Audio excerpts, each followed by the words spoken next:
এই স্বার্থপর দুনিয়ায় কেউ খবর নেয় না তুমি যেদিন মরে যাবা, আমি যেদিন মরে যাব, সেদিনও পৃথিবীতে সূর্য উঠবে, চাঁদ উঠবে, এই গাড়ি চলবে, সিএনজি চলবে, অটো চলবে, দোকানপাট খুলবে, ব্যস্ত মানুষ সব বাজার ব্যবসা ঠিকই চলবে, সব দৌড়াচ্ছে, শুধু আমি নিস্তব্ধ, শুধু আমি থেমে গেলাম।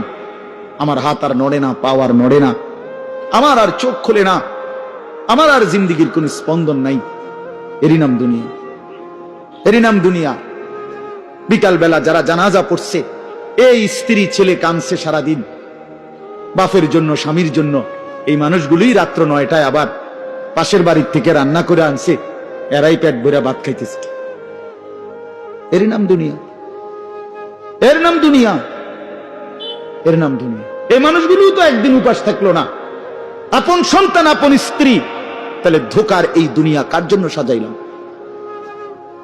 কার জন্য বলে, বলে কার জন্য? ইয়ালামুনা যাহিরাম মিনাল হায়াতিদ দুনিয়া ওয়া হুম আনিল আখিরাতি হুম গাফিলুন।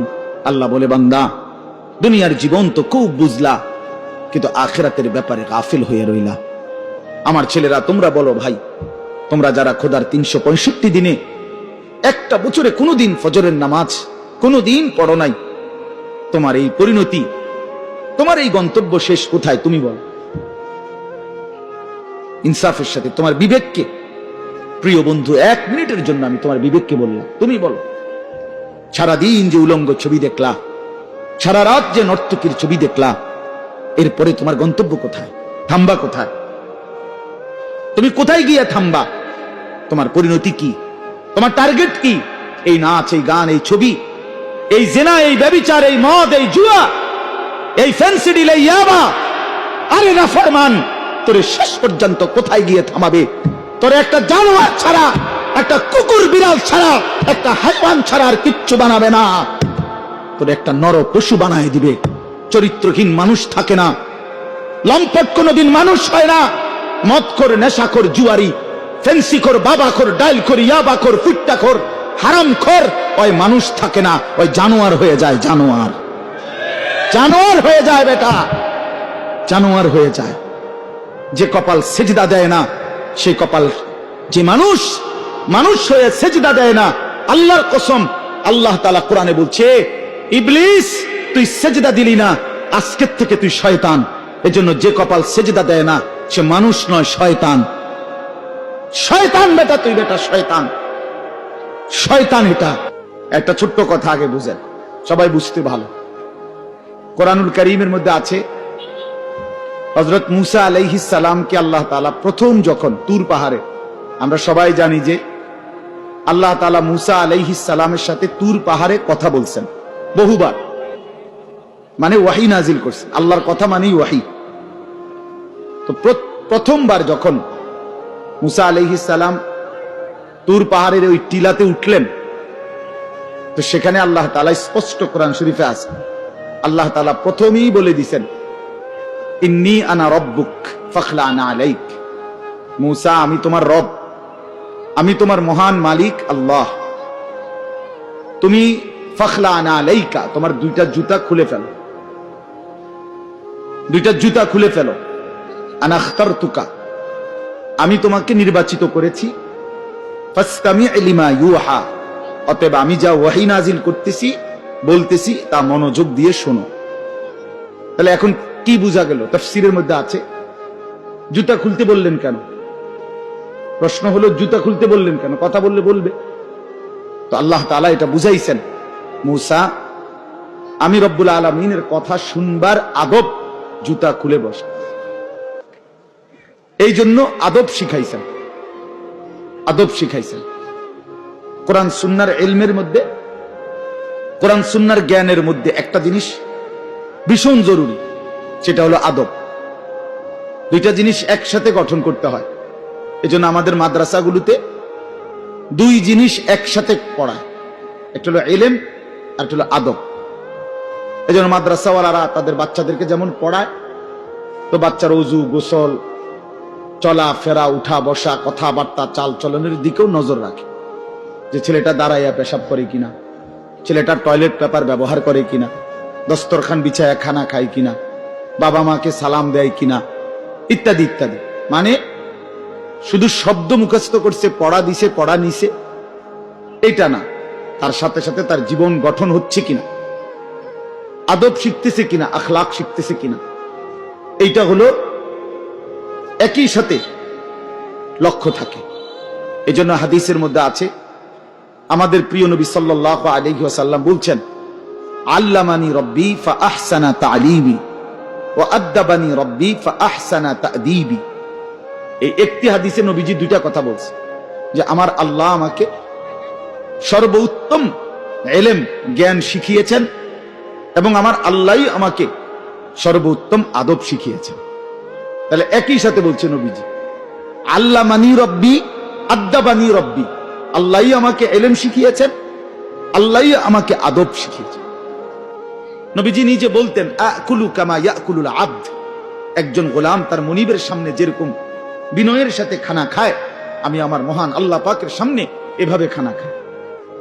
ভাইয়া, আদব, আদব অনেক বড় জিনিস। আল আদাবু খাইরুন কুল্লু, আদব পুরাটাই কল্যাণ।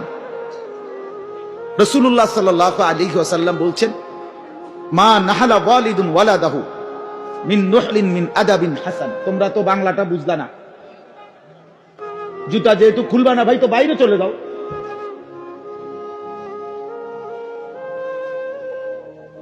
আশ্চর্য মানুষ। না না, অনেকের আছে গাদ্দারি স্বভাব, যে আমি যেমনি আছি এমনি শুনুন। এটা সিধা করতে হবে। জিন্দেগি যদি সোজাই না হয় তো বললাম কারে, বললাম কাকে?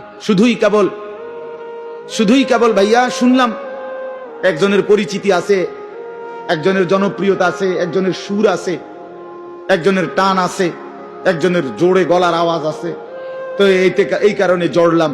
কি ফায়দা এতে ভাই? কথা বুঝেন নাই? আমারে মনে করেন 1 কোটি মানুষ চিনে, তো আপনার লাভ কি?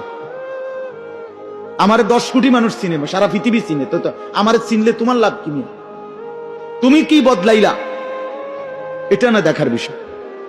আমি আমার জন্য কি গ্রহণ করলাম, এখানে কার জনপ্রিয়তা আছে না নাই, এটা দিয়ে কে ঘাস কাটে? জনপ্রিয়তা দিয়া হয় কি? কিচ্ছু না, কিছুই না। পৃথিবীর জনপ্রিয় অজনপ্রিয় সব মানুষই ভাত খায়, তো আর জনপ্রিয়তার আলাদা ভ্যালু কি? ঘুম যায়, পেশাব পায়খানা করে, তো আর এনে কি আহামরি? কি এটা? কিচ্ছু না, এটা ধোঁকা ছাড়া আর কিচ্ছু না, ধোঁকা। এজন্য ভাই, আমি আবারও অনুরোধ করছি, তোমরা কষ্ট পাইও না, প্যান্ডেলের ভিতরে দাঁড়াইও না।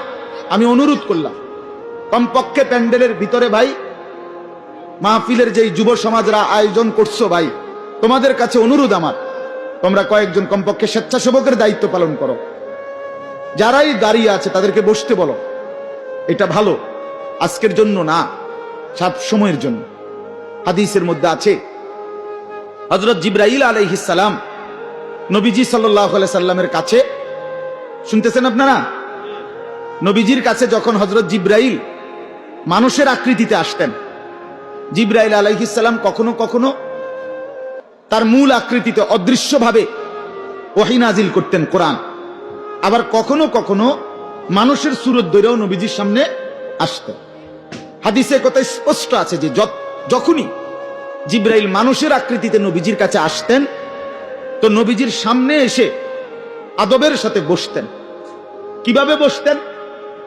হাদিসের এই শব্দটা পর্যন্ত আছে, ফাআসনাদা রুকবাতাইহি ইলা রুকবাতাইহি।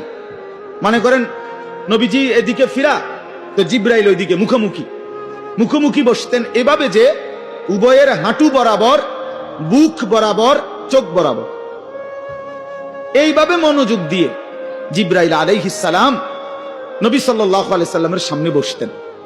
এরপরে তিনি বিভিন্ন বিষয় বলতেন, শুনতেন, নবীজির সাথে কথা বলতেন। তাইলে আদব এটা। আল্লাহর কোরআনের সামনে, রাসূলুল্লাহ সাল্লাল্লাহু আলাইহি সাল্লামের হাদিসের সামনে সর্বোচ্চ আদবের সাথে বসতে হয়, সর্বোচ্চ। এটা বসা, এটাই নিয়ম। হাদিসের মধ্যে আছে, আরো শুনাই আমি, হাদিসের মধ্যে আছে, হাদিসে কুদসি, কোন নেককার বান্দারা যখন আল্লাহর জিকির, আল্লাহর তেলাওয়াত, আল্লাহর কথা শুনবার জন্য, বসবার জন্য, বলার জন্য বসে, তো এই পুরা মজমা যখন শেষ হয়, তো আল্লাহ ফেরেশতাদেরকে জিজ্ঞেস করে, ومن